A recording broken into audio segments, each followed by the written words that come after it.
PT Petrindo Jaya Kreasi atau Cuan menerbitkan obligasi berkelanjutan 1 tahap kedua tahun 2025 senilai 1,35 triliun rupiah.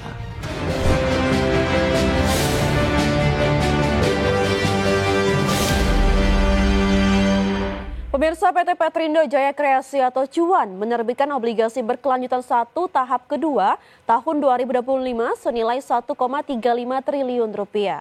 Instrumen ini ditawarkan dalam 2 tenor, masing-masing 5 tahun dan 7 tahun.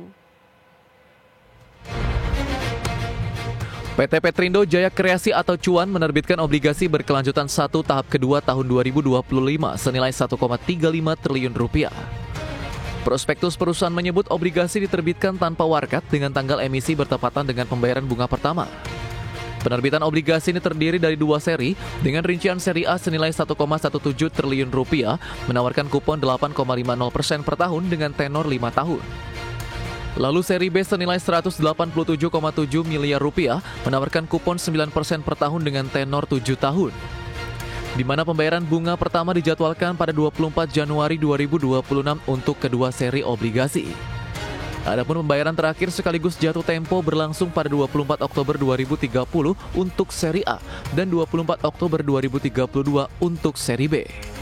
Seluruh pokok obligasi akan dilunasi dengan sistem bullet payment.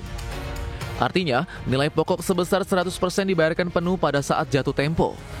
Skema ini berlaku baik untuk obligasi tenor 5 tahun maupun 7 tahun. Adapun, obligasi Petrindo telah mendapat peringkat IDA dari Pevindo. Peringkat ini mencerminkan kemampuan perusahaan memenuhi komitmen keuangan jangka panjang. Status peringkat berlaku sejak 11 Maret 2025 hingga 1 Maret 2026. Berbagai sumber IDX Channel. Emiten restoran cepat saji KFC Indonesia, PT Fast Food Indonesia Tbk, melakukan penutupan 19 gerai hingga September 2025 dan melakukan pemutusan hubungan kerja terhadap 400 karyawan. Langkah ini sebagai salah satu strategi penyesuaian operasional di tengah kondisi pasar yang belum pulih penuh. Emiten yang mengoperasikan merek KFC PT Fast Food Indonesia Tbk dengan kode saham FAST mengumumkan penutupan 19 gerai hingga bulan September 2025. Penutupan tersebut dikabarkan penyebab utama adalah sewa gerai yang habis dan kinerja gerai yang belum pulih sepenuhnya sejak tahun 2020. Sebagian gerai akan direlokasi ke lokasi yang lebih strategis. Sebanyak 400 karyawan KFC di Indonesia terdampak akibat penutupan gerai-gerai tersebut. Direktur PT Fast Food Wahyudi Martono menyebut bahwa angka tersebut merupakan perkiraan dari jumlah karyawan yang terkait di gerai yang ditutup. Banyak gerai dipindahkan dari lokasi yang kurang potensial menuju kawasan dengan daya beli lebih tinggi. Pertumbuhan penutupan dan PHK ini terjadi di saat emiten KFC melaporkan kondisi keuangan yang tidak mudah. Menurut laporan, perusahaan masih membukakan rugi bersih dan beban utang yang terus meningkat.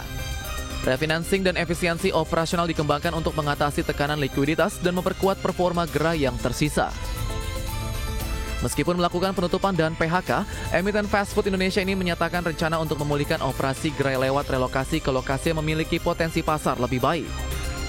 Perusahaan juga berniat membuka kembali gerai baru di tempat yang dianggap lebih strategis agar daya beli dapat terpantau lebih optimal. Tim Liputan IDX Channel. Emiten Barito Renewables Energy Tbk atau BREN melakukan perombakan jajaran komisaris dan direksi dalam RUU PSLB pada 30 September 2025. Perubahan ini termasuk pengangkatan dan pemberhentian sejumlah pengurus untuk menyegarkan governance perseroan.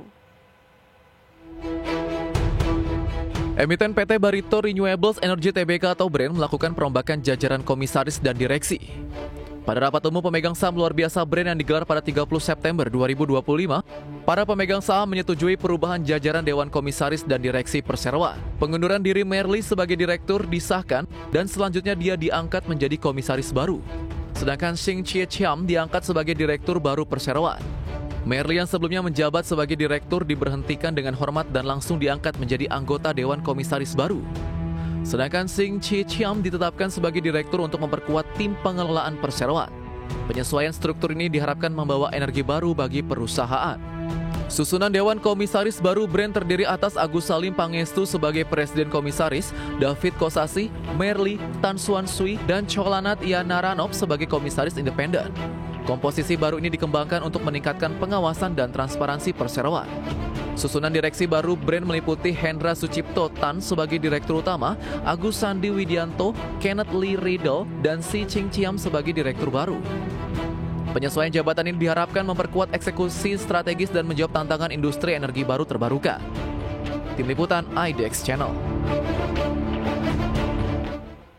Pemirsa, kita beralih ke update IHSG pada penutupan sesi pertama hari ini di tanggal 3 Oktober 2025, di mana IHSG ditutup menguat tipis di 0,26% ke level 8.092,09.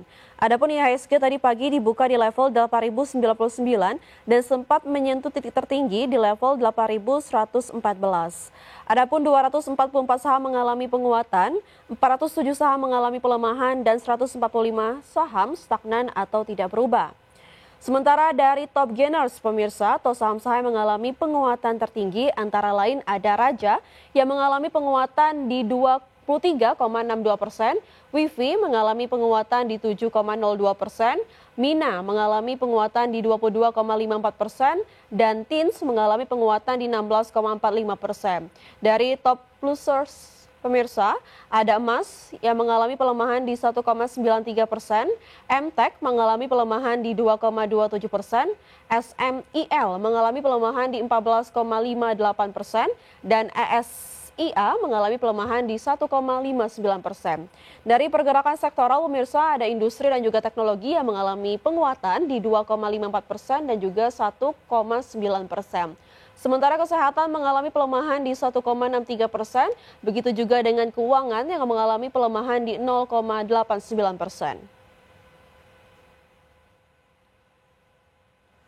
Ya pemirsa, meski Badan Usaha Pengelola SPBU swasta batal membeli base fuel atau BBM dari Pertamina, Menteri SDM memastikan proses negosiasi atau bisnis antar Badan Usaha dan Pertamina masih berlangsung. Bahlil menyebut pemerintah hanya menjadi penyambung bagi Pertamina dan badan usaha swasta penyalur BBM dalam memenuhi kebutuhan yang mengalami kehabisan stok.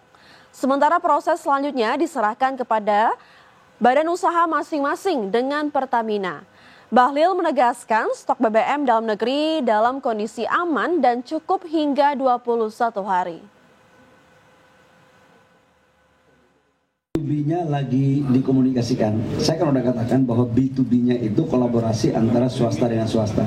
Ya, masih berjalan ya. Stok BBM kita mau RON 92, 95, 98 ataupun Pertalite itu cukup untuk 18 sampai 21 hari. Kewajiban pemerintah memastikan bahwa stok BBM kita cukup. Oke. B2B-nya silakan. Kami hanya memberikan guidance.